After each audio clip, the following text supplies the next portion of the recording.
Before we begin, viewer discretion is strongly advised. The following is for educational and entertainment purposes only. This is the verbatim federal courtroom testimony of the Sean Diddy Combs trial, as reported by Inner City Press. Millions have watched Ashton Kutcher play the charming prankster, the goofy heartthrob, or the savvy tech investor. But on a humid spring morning in a Manhattan courtroom, that same man stepped forward not as a celebrity, but as a witness in one of the most disturbing celebrity trials in modern history. With Sean Diddy Combs facing a sweeping list of charges ranging from sex trafficking to organized abuse, Kutcher, once a member of Diddy's infamous Hollywood rap pack, had no choice but to take the stand. The silence filled the room, and then Ashton spoke. What followed left the court stunned. Kutcher wasn't just there to distance himself from Diddy. He was there to reveal something nobody expected, a shocking admission, a betrayal, and a secret that may change everything. This is the moment Ashton Kutcher turned witness. This is the story of the day he broke his silence. The atmosphere in the courtroom was tense, unusually so, even for a case already saturated with bombshell revelations.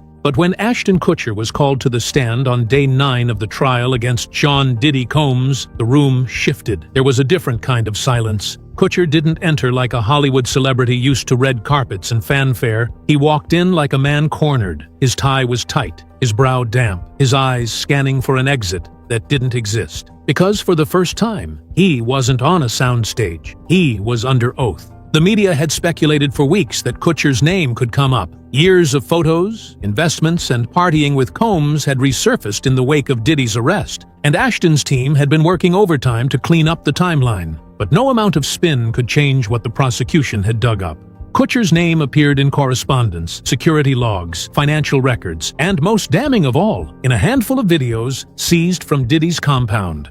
Ashton Kutcher, the prosecutor began, do you recognize this image? Kutcher took one glance at the screen. It was grainy, but it was him, shirt slightly unbuttoned, drink in hand, laughing in a dimly lit room. Around him were faces blurred for privacy. I do, he said, swallowing. That was in 2009, Diddy's White Party. That was the first of many confirmations. And as his testimony unfolded, a carefully curated public persona began to unravel. Kutcher spoke calmly at first, but there was a tremble in his tone. I was friends with him, he said of Combs. I looked up to him, but there were things I saw, things I ignored. He explained how the so-called new Hollywood Rat Pack had formed. Diddy, himself, Danny Masterson, Wilmer Valderrama. At first, it was partying. Then, it was business. Then, it was something else. There was a turning point, Kutcher said. It went from private events to things I'd call curated experiences, and I didn't ask enough questions. The prosecution asked if he had ever witnessed criminal behavior. Kutcher paused. I didn't know what I was seeing at the time. That's what I keep telling myself, but I know better now. He admitted that Combs often had a separate team working the back rooms, people who confiscated phones, directed guests to certain areas, and collected NDAs on site. Ashton revealed that even he had signed multiple NDAs over the years. I just thought that was standard, he said. Everyone did it. But then came the recordings. The court played audio captured during a party in 2013 at one of Diddy's homes. You could hear music, laughter, then Ashton's voice. I don't think we should be filming this, he said. Seriously, this is too much. Someone else responded. Relax, it's all taken care of. They already signed. The prosecutor turned to Ashton. Who were you referring to? He hesitated, eyes darting to Diddy, who sat stone-faced at the defense table. Guests, Ashton finally said. Some were models, some weren't, but they weren't told what was going to happen. Not really. By the end of part 1, Ashton's testimony wasn't just about Diddy, it was about complicity, about a culture of silence that rewarded those who played along and punished those who asked questions. And it became clear, Kutcher had once been one of the former, but now, in front of a judge and a jury, he was trying to become the latter. Ashton continued his testimony into the afternoon, this time detailing the infamous years of the new Hollywood Rat Pack. It was me, Diddy, Danny Masterson, and Wilmer Valderrama, he said. We called it a new kind of brotherhood, but in hindsight, it was a machine. He recounted stories that at the time sounded glamorous. Private jets to secret locations, all-night benders in mansions with no clocks or windows. But these tales now took on a sinister shade. There were entire rooms at those parties where only certain people were allowed in, Ashton said. You had to be approved. I didn't ask who was doing the approving. The prosecutor pressed him. Did he ever see anything illegal? Anything exploitative? Ashton exhaled sharply. Not with my own eyes, he said. But I heard things, and I ignored what I heard. I laughed things off. I told myself it was just rumors. He detailed one incident in particular, a private yacht party in 2012. Diddy brought out a group of young women. Most of them were models or influencers. He said, "They've all signed. You're safe." I remember laughing. I shouldn't have. He talked about how the Rat Pack dynamics shifted. Danny got darker, he said, referencing Masterson. More paranoid, more controlling. Diddy and Danny were very close during that time. The court showed footage from Diddy's 2009 White Party, co-hosted by Kutcher. "That was my idea," he admitted. "We were promoting charity on the outside, but behind the scenes, I think we were promoting something else entirely." He told the court that as time went on, even he started keeping secrets. "You don't rise in Hollywood without learning when to shut up. I was making millions. I had a brand, and I didn't want to ruin that." He also explained how guests who asked too many questions weren't invited back. There was a guest list, and there was a blacklist. You don't cross Sean Combs. Everyone knew that. He even referenced a troubling encounter between a female guest and another celebrity, whose name was redacted during court testimony. "I asked if she was okay. She said, 'They told me not to talk.' That stuck with me." Ashton began to tear up slightly. "I'm here because I was part of the circle, and I saw enough to know something was wrong, and I didn't do enough to stop it." The gallery sat in stunned silence. Ashton Kutcher, long seen as the likable goofball, the tech-savvy investor, the doting husband, was now peeling back layers of a Hollywood secret few dared to confront, and it was only getting darker. Kutcher's testimony shifted from Hollywood gossip to direct exposure. The term freak-off, long rumored in industry blogs and anonymous posts, became part of the courtroom lexicon. "What's a freak-off?" the prosecutor asked. Ashton hesitated. It's an event Diddy would host," he said. "Private, exclusive, phones taken, guests blindfolded sometimes. It was presented like performance art, but it wasn't." "Not really." He described how he was invited to his first one in 2005. "I thought it was a theme party," he said. "I brought a date. Within 30 minutes, I regretted coming." He wouldn't describe everything he saw, but he did say this. There were hidden cameras. There were people who looked terrified. There were rooms you didn't walk into unless someone tapped your shoulder. The prosecutor brought up a detail from a seized laptop. Ashton's name was on a digital guest list, tagged green light. "It meant I was trusted," he said. "I don't know what I did to earn that, but I knew what it meant. I could go anywhere." He also described being given documents to sign, NDAs drafted not just for guests, but for high-profile entertainers, security teams, caterers. "The NDA I signed in 2010 was 28 pages long," he said. "I signed it anyway." The courtroom listened as Ashton explained how difficult it was to step away. "You're not just backing out of a party," he said. "You're backing out of a network, a power structure, a system." He recalled one moment in 2014 when he tried to stop attending. "I told Diddy I was done, that it wasn't for me anymore. And he said, 'You don't quit. You're in or you're out forever.'" That same week, Ashton claimed 3 investment deals mysteriously fell through.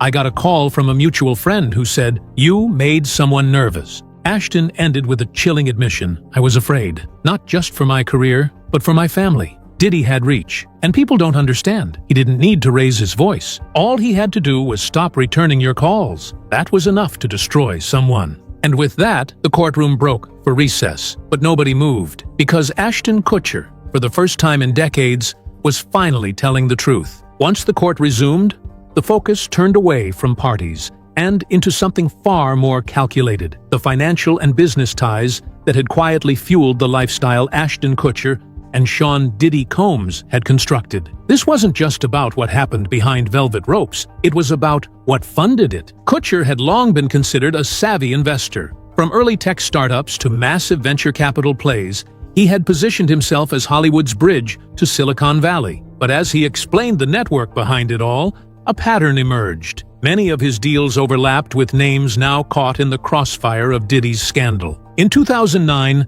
I started getting involved in more than just entertainment," he said. "I was introduced to founders, fund managers, and Sean had connections most people didn't. He could open doors that even the biggest venture capitalists couldn't." He described how Diddy brought him into a circle of international financiers, brand developers, and nightlife moguls. They didn't just throw parties, they built companies out of them. There were branding firms disguised as clubs, investment groups disguised as lifestyle blogs. It was marketing, surveillance, and recruitment, all rolled into one. One name came up repeatedly: an anonymous investor tied to several of Kutcher's ventures, later discovered to have direct affiliations with Combs' overseas business arms. Financial records showed large transactions labeled only as consulting or event services, but the destinations of those funds often aligned with dates of notorious private gatherings. Ashton also admitted there were shell companies he never fully understood. "They told me it was to protect intellectual property,"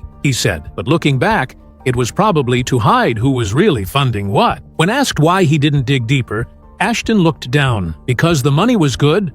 Because I didn't want to be the guy who asked too many questions." The prosecution laid out a timeline of investments, from Kutcher's involvement in an exclusive tech hub in downtown LA to his partnership in a nightlife-focused app that folded shortly after receiving millions in funding that traced back to accounts now frozen under federal suspicion. Kutcher admitted he'd received updates from the app's leadership, but the user data they collected, names, locations, biometric info, had quietly been sold off. "I didn't know," Ashton said, "but maybe I should have." He also described one eerie moment in 2016 when he was shown a pitch deck for a new app developed by one of Diddy's associates. It was supposed to help talent connect directly with producers, but there was a page about discreet background checks and personality profiling that made me uncomfortable. I passed on that one. Revealed wasn't just a story of bad parties, it was a full-on infrastructure that blurred the lines between Hollywood and darker interests.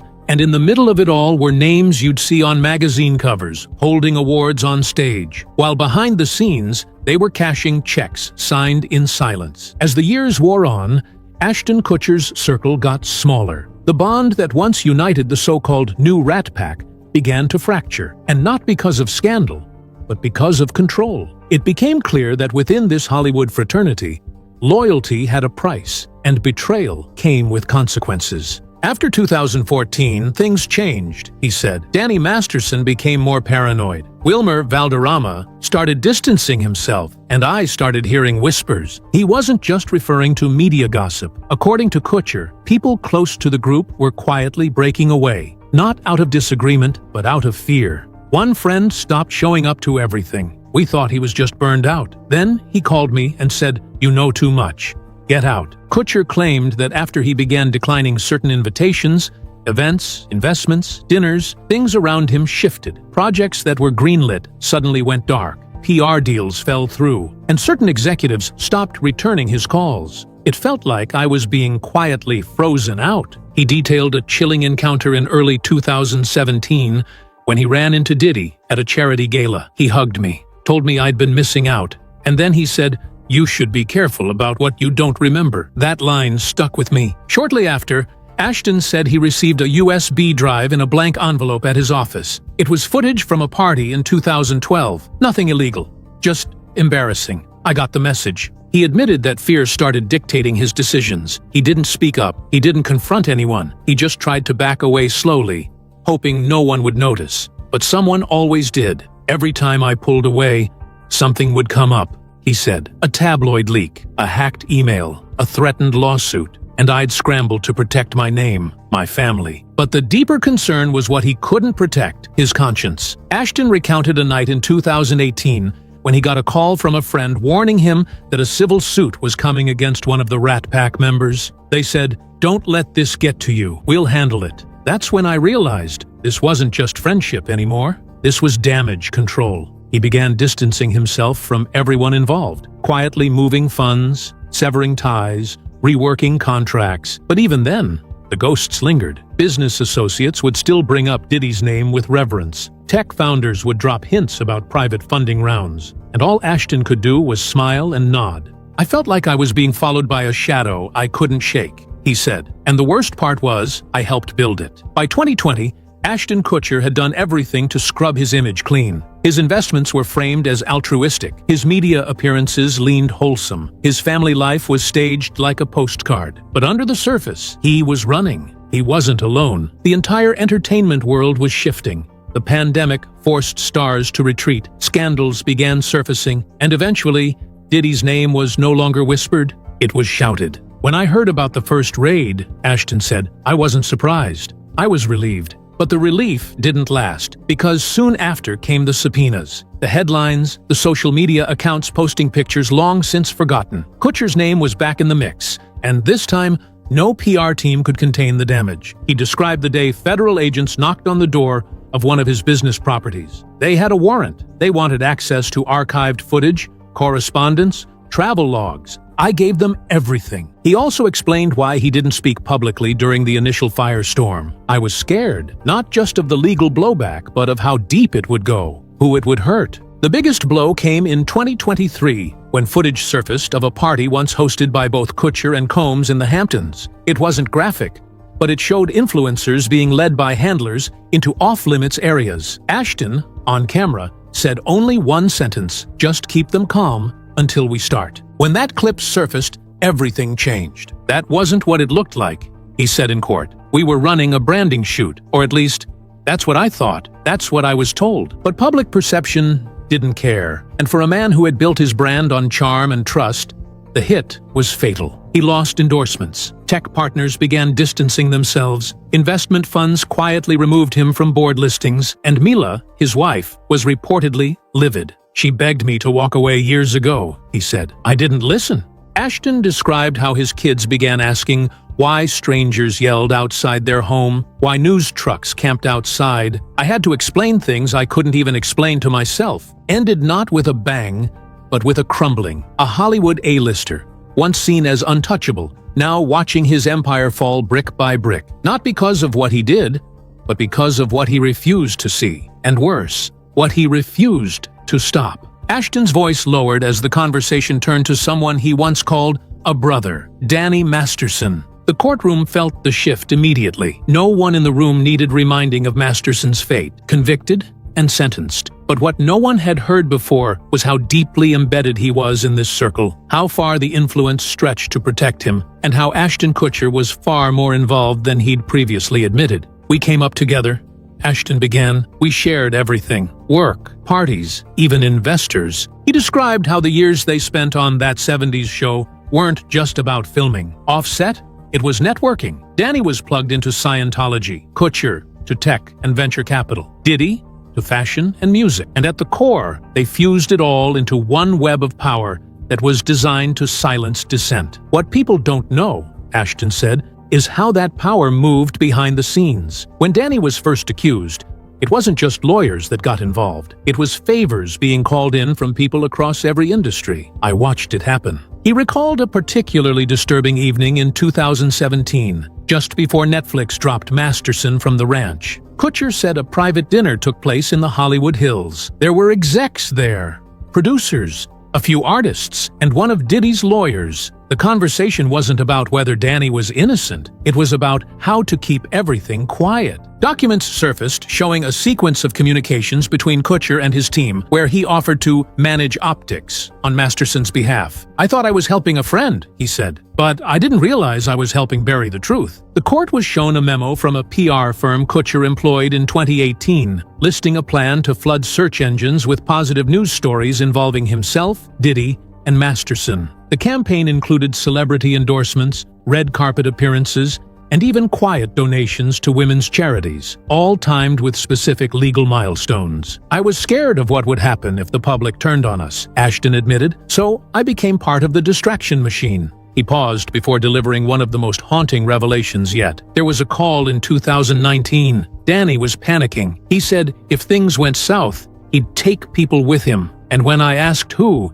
he just said, "You know who signs the checks." I knew what he meant. Everyone in that circle did. By now, it was obvious to everyone listening, this wasn't about Ashton Kutcher simply being in the wrong place at the wrong time. This was about a man who had been close enough to the center to see the gears turning.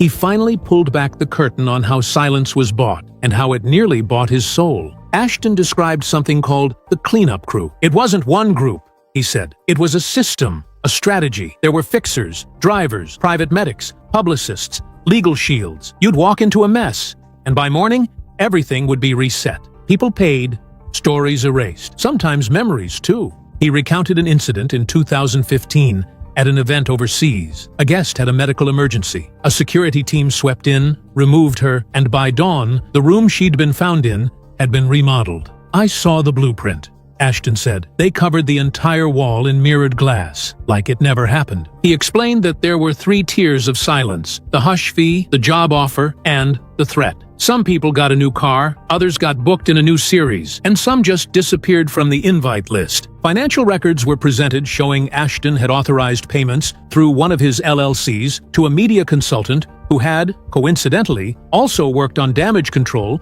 for a Diddy-led fashion campaign around the same time. When asked why he did it, Ashton's answer was simple: "Because I didn't know how to escape." He revealed that by 2021, he began quietly withdrawing from certain ventures. He severed ties with Diddy's associates, closed dormant businesses, even deleted a decade's worth of photos from cloud archives. But the deeper he tried to retreat, the more people questioned his silence. "You ever tried to delete a part of your life?" he asked. "The problem is, someone else always has a copy." He spoke about a chilling message sent to his wife, Mila Kunis, in early 2022. A photo of her with their children, captioned with a line from a contract she'd never seen. It wasn't a threat. It was a reminder that even if you leave the party never leaves you. He ended with Kutcher explaining why he was finally speaking out. "Because I got tired of erasing myself," he said. "Because the longer I stayed quiet, the more I became one of them." Ashton Kutcher sat still for a long moment before speaking again. It was as if he knew what Part 9 truly meant, not just for the courtroom, but for the legacy of everyone still watching. "This isn't about saving face," he said. "This is about saving whatever part of myself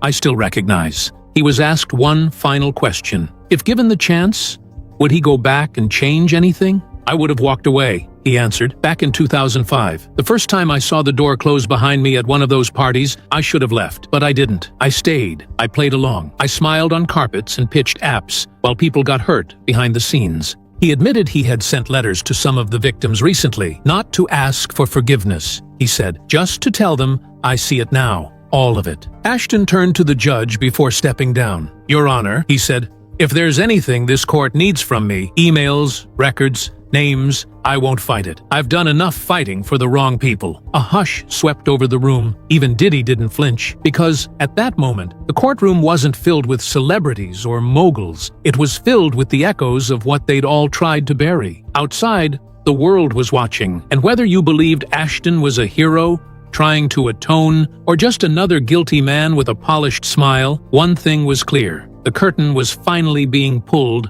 on the myths of fame. And what stood behind it was far uglier than anyone wanted to admit.